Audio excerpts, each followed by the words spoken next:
ನಮಃ ಸೂರ್ಯಾಯ ಚಂದ್ರಾಯ ಮಂಗಳಾಯ ಬುಧಾಯ ಚ ಗುರು ಶುಕ್ರ ಶನಿಭ್ಯಶ್ಚ ರಾಹವೇ ಕೇತವೇ ನಮಃ. ಬ್ರಹ್ಮಾಮುರಾರಿ ತ್ರಿಪುರಾಂತಕಾರಿ ಭಾನುಶಶಿ ಭೂಮಿಸುತೋಪುದಶ್ಚ ಗುರುಶ್ಚ ಶುಕ್ರ ಶನಿರಾಹ ಕೇತವಃ ಕುರ್ವಂತ ಸರ್ವೇ ಮಮ ಸುಪ್ರಭಾತಂ. ಬಿ ಹ್ಯಾಪಿ ಗೋಲ್ಡ್ ವೀಕ್ಷಕ ಚಾನಲ್ ವೀಕ್ಷಕ ಬಂಧುಗಳಿಗೆ ಆತ್ಮೀಯವಾಗಿರುವಂತಹ ಸ್ವಾಗತ. ಮೇ 2026 ತುಲಾ ರಾಶಿಯವರ ಫಲಾಫಲ ನೋಡುವುದಾದರೆ, ಪಂಚಮಾಧಿಪತಿ ರಾಹು, ಷಷ್ಠಾಧಿಪತಿ ಶನಿ, ಕುಜ, ಸಪ್ತಮಾಧಿಪತಿ ರವಿ, ಅಷ್ಟಮದಲ್ಲಿ ಶುಕ್ರ, ನವಮಾಧಿಪ ಗುರು, ಏಕಾದಶ ಅಂದರೆ ಲಾಭಸ್ಥಾನದಲ್ಲಿ ಕೇತು. ಪಂಚಮಾಧಿಪ ಅಂದರೆ 5ನೇ ಮನೆಯಲ್ಲಿರುವ ರಾಹು ಒಳ್ಳೆಯ ಲಾಭ ತರುತ್ತಾನೆ ಹಾಗೂ ಒಳ್ಳೆಯ ಯೋಗವನ್ನು ಕೂಡ ತರುತ್ತಾನೆ. ಹಳೆ ವೈಷಮ್ಯ, ಹಳೆ ದ್ವೇಷ ಇದ್ದರೆ ಅವರಿಂದ ಮಿತ್ರತ್ವದ ಬಲ ಬರುವುದು ನಿಮಗೆ. ಯಾಕೆಂದ್ರೆ ಈಗಿನ ಕಾಲದಲ್ಲಿ ಹೇಳ್ತಾರೆ, ಏನು ಹೇಳಿದ್ರೆ, ಶತ್ರು ಇಲ್ಲದಿದ್ದವರು ಯಾರೂ ಇಲ್ಲ. ಶತ್ರು ಇದ್ದರೆ ನಮ್ಮ ಜೀವನದಲ್ಲಿ ನಾವು ಅತ್ಯಂತ ಉನ್ನತ ಮಟ್ಟಕ್ಕೆ ಇರಲಿಕ್ಕೆ ಸಾಧ್ಯ. ಆದ್ರಿಂದ ಅಂತಹ ಹಳೆಯ ದ್ವೇಷ, ಹಳೆಯ ಶತ್ರು ಯಾರಾದರೂ ಇದ್ರೆ ಅವರಿಂದ ನಿಮಗೆ ಮಿತ್ರ ಲಾಭವಾಗಿ ಅದರಿಂದ ನಿಮ್ಮ ಕಾರ್ಯದಲ್ಲಿ ನಿಮಗೆ ಬಲ ಬರುವುದು. ಯಾಕೆಂದ್ರೆ ಒಂದು ಕೈಯಿಂದ ಆಗದಂತಹ ಕೆಲಸ ಒಂದು 10 ಕೈ ಸೇರಿದ್ರೆ ಎಲ್ಲ ಕೆಲಸ ಆಗುವಂಥದ್ದು.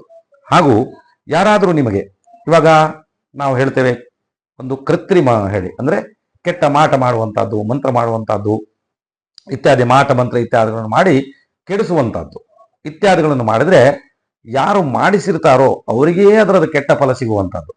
ಯಾರು ಮಾಟ ಮಂತ್ರ ಮಾಡಿರೋದ್ರಿಂದ ಅವರು ಕ್ಷೇಮವಾಗಿಲ್ಲ.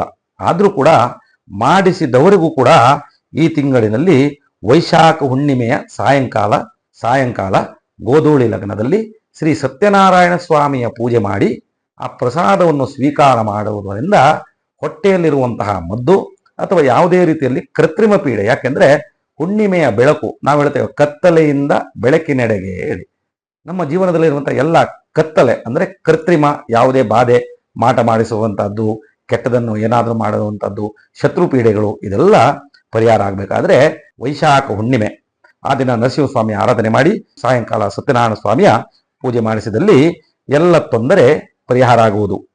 ರಾಹು ವಿಷಾಧಿಪತಿಯಾಗಿರುವುದರಿಂದ, ಯಾಕೆಂದ್ರೆ ಎಲ್ಲ ಕೆಮಿಕಲ್ಸ್ಗಳಿಗೆ ರಾಹು ಪ್ರಧಾನ, ಅಂದ್ರೆ ರಾಹು ಅದಕ್ಕೆ ಅಧಿಪತಿ ಆಗಿರುವುದರಿಂದ ಜಾಸ್ತಿ ರಾಸಾಯನಿಕ ವಸ್ತು ಬಳಸುವುದರಿಂದ ಚರ್ಮ ರೋಗವು ಬರುವುದು.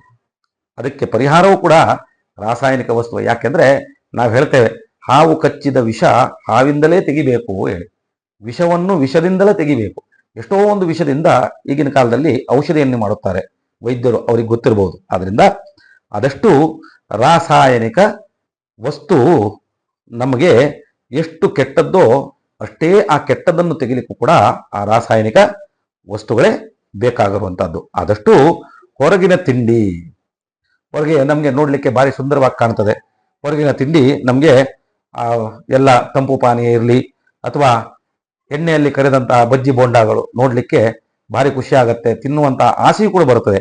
ಆದರೆ ಈ ಸಮಯದಲ್ಲಿ ಆ ತಂಪು ಪಾನೀಯ, ಹೊರಗಿನ ತಿಂಡಿಗಳು ಸೇವಿಸುವುದರಿಂದ ಷಷ್ಠಾಧಿಪತಿ ಅಂದ್ರೆ 6ನೇ ಮನೆಯಲ್ಲಿರುವ ಶನಿಯ ಬಾಧೆ, ಆ ರೋಗಸ್ಥಾನ 6ನೇ ಸ್ಥಾನ ಹೇಳಿದ್ರೆ ಆ ಸ್ಥಾನದಲ್ಲಿ ಶನಿ ಇರೋದರಿಂದ ಸ್ವಲ್ಪ ಉದರಬೇನೆ ಅಂದ್ರೆ ಹೊಟ್ಟೆಗೆ ಸಂಬಂಧಪಟ್ಟಂತಹ ತೊಂದರೆಗಳು ಬರುವಂತಹದ್ದು. ಯಾಕೆಂದ್ರೆ ನಮಗೆ ಬಂದಂತಹ ರೋಗವನ್ನು ನಾವೇ ಅನುಭವಿಸಬೇಕು. ನನಗೆ ಜ್ವರ ಬಂದ್ರೆ ಪಕ್ಕದವನು ಅದು ಪರಿಹಾರ ಮಾಡ್ಲಿಕ್ಕೆ ಆಗುದಿಲ್ಲ. ನಮ್ಮ ಜ್ವರವನ್ನು ನಾವೇ ತಗೊಳ್ಬೇಕು, ನಮ್ಮ ಹೊಟ್ಟೆ ನೋವನ್ನು ನಾವೇ ಅನುಭವಿಸಬೇಕು. ಅದಕ್ಕೋಸ್ಕರ ಆ ಹೊಟ್ಟೆಗೆ ಬರುವಂತಹ ನೋವುಗಳು ಅದು ಬರದೇ ಇದ್ದರೆ ಒಳ್ಳೆಯದಲ್ವೇ? ಅದಕ್ಕೋಸ್ಕರ ಹೊರಗಿನ ಆಹಾರವನ್ನು ತಿನ್ನುವುದನ್ನು ಕಡಿಮೆ ಮಾಡಬೇಕು. ಆಂಜನೇಯ ಸ್ವಾಮಿಯ ತೀರ್ಥ ಬೆಳಿಗ್ಗೆ ಖಾಲಿ ಹೊಟ್ಟೆಯಲ್ಲಿ ತೆಗೆದುಕೊಳ್ಳುವುದರಿಂದ ಆ ಬಾಧೆ ನಿವಾರಣೆಯಾಗುವುದು. ಸಪ್ತಮಾಧಿಪತಿ ರವಿಯಿಂದ ಶರೀರದಲ್ಲಿ ಉಷ್ಣತೆಯ ಬಾಧೆ ಬರುವುದು. ಆದಷ್ಟು ಮಜ್ಜಿಗೆ, ಎಳ್ನೀರು ಇತ್ಯಾದಿಗಳನ್ನು ಸೇವಿಸಿ. ಅಷ್ಟಮಾಧಿಪತಿ ಶುಕ್ರನಿಂದ ಆಸ್ಪತ್ರೆಗೆ ಹೋಗಿ ಬರುವಂತಹ ದೌರ್ಭಾಗ್ಯ ಹೇಳಿ ಹೇಳ್ತೇವೆ ನಾವು. ಹಾಗೂ ರೋಗ ನಿವಾರಣೆಗೆ, ಔಷಧೋಪಚಾರಕ್ಕೆ ಸ್ವಲ್ಪ ಧನ ಖರ್ಚಾಗುವುದು. ಯಾಕೆಂದ್ರೆ ನೋಡಿ, ನಮ್ಮ ಆರೋಗ್ಯ ನಮ್ಮ ಕೈಯಲ್ಲಿ ಹೇಳಿ ಹೇಳ್ತೇವೆ ನಾವು. ನಮಗೆ ಆರೋಗ್ಯ ಬೇಕಾದ್ರೆ ನಾವೇ ಅದನ್ನು ನೋಡ್ಕೊಳ್ಬೇಕು. ಅದಕ್ಕೋಸ್ಕರ ಸ್ವಲ್ಪ ಆಸ್ಪತ್ರೆಗೆ ಹೋಗಿ ಬರುವಂತಹದ್ದು, ಆ ರೋಗಕ್ಕೆ ಸ್ವಲ್ಪ ಧನವ್ಯತ್ಯಯ ಖರ್ಚಾಗುವಂತಹದ್ದು, ಈ ಕೆಲವೊಂದು ದೌರ್ಭಾಗ್ಯಗಳು ಈ ತಿಂಗಳಿನಲ್ಲಿ ನೋಡಬೇಕಾಗ್ತದೆ. ನವಮಾಧಿಪತಿ ಗುರು ಬಂದಿರೋದ್ರಿಂದ ನಿಮಗೆ ಗುರುಬಲ ದೈವಬಲ ಬಂದು ಹೊಸ ಹೊಸ ಯೋಜನೆಗಳಲ್ಲಿ ನೀವು ತೊಡಗಿಸಿಕೊಳ್ಳುತ್ತೀರಿ. ಹೊಸ ಹೊಸ ಯೋಜನೆಗಳು ನೀವೇನೋ ಒಂದು ಪ್ಲಾನ್ ಹಾಕಿರ್ತೀರಿ, ಅದು ತಗೊಳ್ಬೇಕು, ಇದು ಮಾಡಬೇಕು, ಇದನ್ನ ಮಾಡುವಂತವರಿಗೆ ಒಳ್ಳೆಯ ಯೋಗ ಬರುವುದು.